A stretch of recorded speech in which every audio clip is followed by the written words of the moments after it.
Hello guys and welcome back to any epic. तो आज की इस वीडियो में मैं एक्सप्लेन करने जा रहा हूँ जुजुत्सु काइसेन सीजन 3 के एपिसोड 9 को। तो चलिए शुरू करते हैं बिना किसी देरी के। तो एपिसोड के स्टार्ट में हम देखते हैं हिगुरुमा को जो अपना डोमेन खोलता है डेडली सेंटेंसिंग। यूजी सोचता है कि इससे पहले कि उसका डोमेन पूरी तरह से खुल जाए मुझे उस पर अटैक कर देना चाहिए और वो उसकी तरफ भागने लगता है, लेकिन वो जैसे ही उस पर अटैक करता है उसका हाथ हवा में ही रुक जाता है। हिगुरुमा कहता है कि उसके डोमेन में मारपीट अलाउ नहीं है और ये रूल उन दोनों पर अप्लाई होता है। हिगुरुमा का डोमेन एक कोर्ट की तरह था जहां अभी यूजी का ट्रायल लिया जाएगा और हिगुरुमा के पीछे वाला शिकिगामी यहाँ का जजमैन है। जजमैन कहता है कि यूजी पर इल्ज़ाम है कि वो वेगास पार्लर गया था। हिगुरुमा कहता है कि जजमैन को इस डोमेन के अंदर खड़े सब लोगों के बारे में सारी इन्फॉर्मेशन होती है, लेकिन ये इन्फॉर्मेशन हिगुरुमा के साथ शेयर नहीं की जाती और आखिरी डिसीजन इन दोनों के अपने अपने दलील पेश करने के बाद होगा।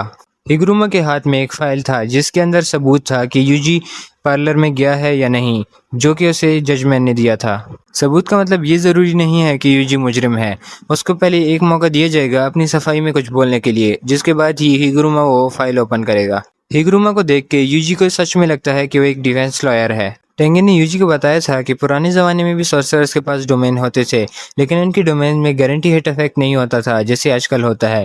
फॉर एग्जांपल, अगर गोजो की डोमेन में कोई फंस जाए तो उसका अटैक उसे ज़रूर लगेगा, जो कि तकरीबन हर किसी के डोमेन में होता है। लेकिन पुराने ज़माने के सॉर्सरर्स डोमेन सिर्फ इसलिए खोलते थे ताकि ओपोनेंट वहाँ से भाग ना जाए। यूजी समझ जाता है कि हिगुरुमा के डोमेन में कोई गारंटी हिट इफेक्ट नहीं है, यानी वो उसको वहाँ कोई चोट नहीं पहुँचा सकता।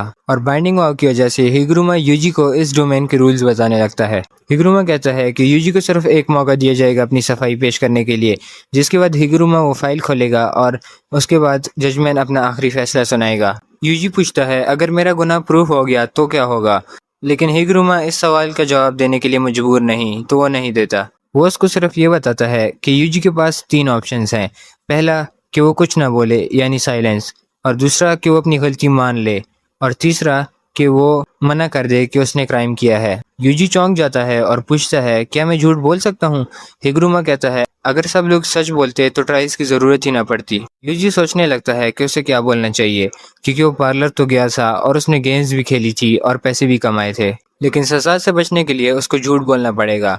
लेकिन उसको तो ये भी नहीं पता कि सबूत में क्या है। अगर सबूत में ये नहीं लिखा कि वो अंदर गया था फिर तो वो मना कर सकता है, लेकिन अगर सबूत में लिखा हो कि वो अंदर गया था तो फिर वो ऐसे भी कह सकता है कि वो सिर्फ टॉयलेट यूज़ करने के लिए गया था, मगर ये तो साबित कर देगा कि वो अंदर गया था। हो सकता है अगर वो अपनी गलती मान ले तो उसको सज़ा कम मिल जाए, लेकिन उसको तो ये भी नहीं पता कि उसे किस तरह की सज़ा मिलेगी। फिर यूजी कहता है कि वो पार्लर के अंदर गया था लेकिन सिर्फ टॉयलेट यूज़ करने के लिए। हिगुरुमा प्रूफ ओपन करता है जिसके अंदर से एक पिक्चर निकलती है जिसमें यूजी एक नज़दीक वाले एटीएम के अंदर खड़ा था। इस प्रूफ का पार्लर के साथ कोई लेना देना नहीं था, लेकिन यूजी ने खुद ही एक्सेप्ट कर लिया कि वो अंदर गया था, जिसका मतलब वो एटीएम के अंदर पैसे लेने गया था। और इससे ये साबित होता है कि उसने पार्लर में गेम्स भी खेली होंगी जबकि वो 18 साल से कम है, जिसका मतलब उसने कानून तोड़ा है। यूजी सोचता है कि उसे सीधे झूठी बोल देना चाहिए था कि वो पार्लर के अंदर नहीं गया, क्योंकि एटीएम वाली फोटो तो कुछ भी प्रूव नहीं करती। हिगुरुमा भी कहता है कि एटीएम से कैश निकालना कोई गलत काम नहीं है, उसे सिर्फ कहना था कि उस पर लगा इल्ज़ाम गलत है। जजमैन अब सज़ा सुनाता है कि यूजी गिल्टी पाया गया है और इसकी सज़ा है कन्फिस्केशन, जिसके बाद जज और डोमेन गायब हो जाते हैं। तभी हिगुरुमा अपना हथौड़ा यूजी की तरफ फेंकता है और जो उसके हाथ पे जाके ज़ोर से लगता है। हिगुरुमा उसके बाद उसकी तरफ भाग के आता है और वो हथौड़ा उसके हाथ में वापस आ जाता है। वो उसका साइज़ इंक्रीज़ कर देता है और यूजी को ज़ोर से मार देता है। यूजी समझ जाता है कि हिगुरुमा अपने हथौड़े को अपने पास वापस बुला सकता है और वो इसका साइज़ भी इंक्रीज़ कर सकता है। हिगुरुमा यूजी से कहता है कि तुम काफ़ी स्ट्रांग हो। यूजी कहता है कि मैं अपनी कर्स एनर्जी कंट्रोल नहीं कर पा रहा। हमें पता चलता है कि हिगुरुमा की एज 36 है और उसने सारे लॉ यूनिवर्सिटी के एग्ज़ाम्स बहुत आसानी से पास कर लिए थे, वो भी उसके फर्स्ट अटैम्प्ट में। हिगुरुमा के लिए ये सब बहुत आसान था, उसको सिर्फ अपना दिमाग सही जगह इस्तेमाल करने की ज़रूरत थी। लोग उसको जीनियस बुलाते थे, लेकिन जितना अच्छा हिगुरुमा एक लॉयर है उससे कई ज़्यादा अच्छा वो एक सॉर्सरर है। पावर मिलने के डायरेक्ट बाद ही उसने डोमेन एक्सपेंशन सीख ली थी और अपनी टेक्निक को एनालाइज करने के बाद उसने बाकी बैरियर टेक्निक्स भी सीख ली थी, और इसके अलावा वो अपनी कर्स एनर्जी को कंट्रोल करना भी सीख चुका था। और अपनी पावर मिलने के सिर्फ 12 दिन के अंदर ही बाद वो एक फर्स्ट ग्रेड सॉर्सरर के बराबर हो चुका था। किलिंग गेम एंटर होने से पहले उसने कई स्पिरिट्स को मारा और अंदर आने के बाद अभी तक 20 सॉर्सरर्स को मार चुका है। हिगुरुमा अपने हथौड़े को बढ़ाता है और यूजी पर अटैक करता है, और उसके बाद वो यूजी पर अपना हथौड़ा गोलियों की तरफ फेंकने लगता है, लेकिन यूजी कैसे भी इन अटैक से बच जाता है। हिगुरुमा पूछता है, क्या तुम अपनी कर्स एनर्जी नहीं यूज कर पा रहे? यूजी कहता है, नहीं, और ये जरूर तुम्हारी वजह से हुआ होगा। हिगुरुमा कहता है कि जिसको भी कन्फिस्केशन की सज़ा मिलती है वो कुछ टाइम के लिए अपनी कस टेक्निक नहीं यूज़ कर पाता, लेकिन यूजी के पास कोई कस टेक्निक नहीं है, इसलिए वो इसकी जगह अपनी कस एनर्जी नहीं यूज़ कर पा रहा। हिगुरुमा सोचता है कि बगैर कर्स एनर्जी ये इतना पावरफुल कैसे है, ये अपनी सिर्फ नेचुरल स्ट्रेंथ से ही लड़ रहा है, लेकिन कोई बंदा नेचुरली इतना स्ट्रांग कैसे हो सकता है? ज़्यादातर सॉर्सरर्स तो कर्स टेक्निक हटने के बाद बिल्कुल फाइट ही नहीं कर पाते, लेकिन ये बगैर कर्स एनर्जी भी इतने अच्छे से लड़ पा रहा है। यानी हिगुरुमा को इससे बच के रहना होगा और इसको हराने के लिए उसे अपनी फुल पावर का यूज़ करना पड़ेगा। वो यूजी पर फिर से अटैक करता है, जिससे यूजी स्टेज पर आ गिरता है। यूजी बाट तब को हिगुरुमा की तरफ फेंकता है, जिससे हिगुरुमा बच जाता है। इसके बाद हिगुरुमा अपने बड़े हथौड़े से यूजी पर अटैक करता है और उसे नीचे दबाने की कोशिश करता है। हिगुरुमा को ऐसे लग रहा था जैसे वो किसी ना टूटने वाले खिलौने के साथ खेल रहा हो। यूजी हार रहा था और फिर वो सोचता है कि हिगुरुमा की कोई तो कमज़ोरी होगी, तभी वो कहता है कि मुझे रीट्रायल चाहिए, और जैसे ही वो ये कहता है वो फिर से हिगुरुमा के डोमेन में आ जाते हैं। असल में जिसने भी जजमेंट से सज़ा जिसको भी मिली हो वो 2 बार रीट्रायल ले सकता है। जजमेंट अब कहता है कि यूजी पर इल्ज़ाम है कि उसने शिबुया में मास मर्डर किया है।